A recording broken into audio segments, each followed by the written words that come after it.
Welcome to Whispered Wonders, where every story finds its voice and stories come alive.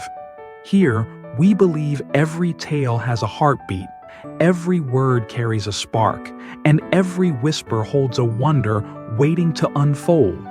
Whether you seek mysteries, adventures, or heartwarming journeys, you're in the right place. So, settle in, let the world fade, and let the magic of storytelling take over. This is more than a channel, it's a gateway to worlds untold.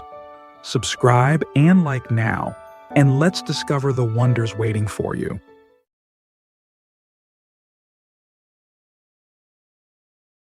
The Halloween Feast, a party you can't leave. The moving van had barely pulled away when a figure emerged from the shadows of the old Victorian next door. He was tall, with a kindly smile that crinkled the corners of his eyes, and his hair was a shock of silver against his pale skin. He offered a hand, his grip surprisingly firm. "Welcome to the neighborhood," he said, his voice a rich baritone that seemed to resonate even on the quiet street.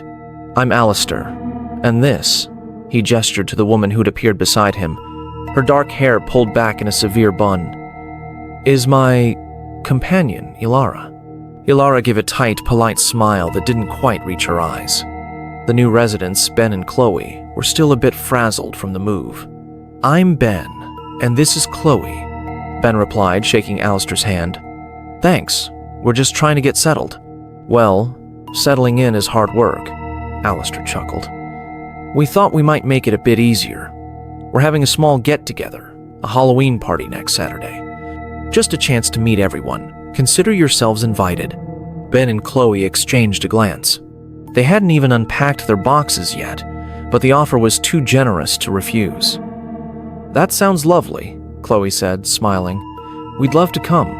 Over the next few days, other neighbors popped by, each with the same unnervingly polite charm and a hint of the uncanny. There was the flamboyant Mr. Thorne from across the street, perpetually clad in velvet and sporting a rather old-fashioned walking cane, and the twins, Lilith and Lucian, who always seemed to appear and disappear with unsettling speed. They all extended the same invitation to the Halloween party, and with each encounter, Ben and Chloe felt a growing unease they couldn't quite place. Saturday arrived, and as the sun dipped below the horizon, casting long, eerie shadows, Ben and Chloe found themselves at Alistair's doorstep. The house was even more imposing at night, the stained glass windows glowing with an unnatural crimson light. Inside, the party was in full swing. The house was dimly lit by candelabras, casting dancing shadows on the walls. The air was thick with a scent of spices and something else, something metallic almost. The guests were all impeccably dressed, many in vintage or Gothic attire, and the conversation hummed with a strange, archaic elegance. Ben and Chloe moved through the crowd, trying to make small talk. They found themselves offered cups of a deep red liquid that was surprisingly delicious, and slices of roasted meat that tasted unlike anything they'd ever eaten. As the night wore on, and more of the strange red liquid flowed, Ben noticed something odd. No one was eating any of the normal party fare, the chips and dips and mini quiches that they'd brought as a hostess gift.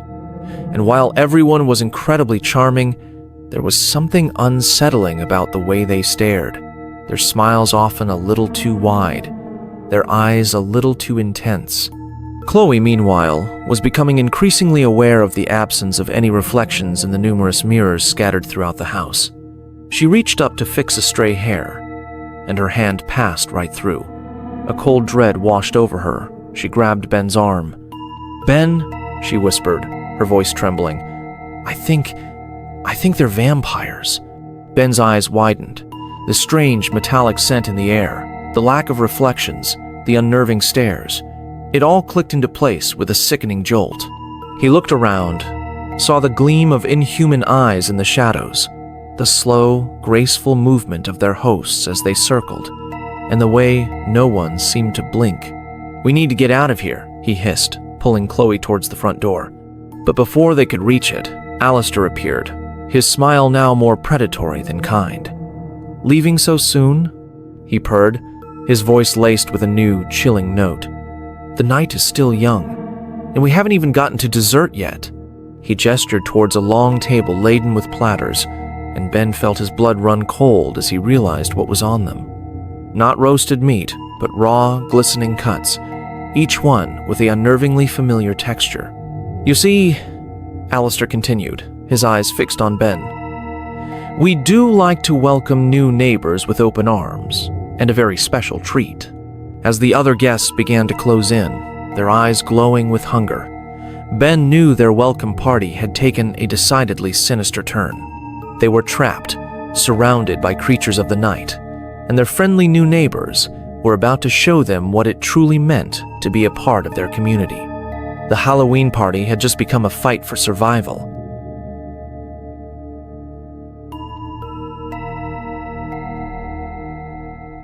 And that's a wrap on today's story. If you enjoyed the journey, don't forget to like, subscribe, and drop a comment. I'd love to hear your thoughts. More stories await, so stay curious, stay wonderful, and I'll see you in the next Whispered Wonder.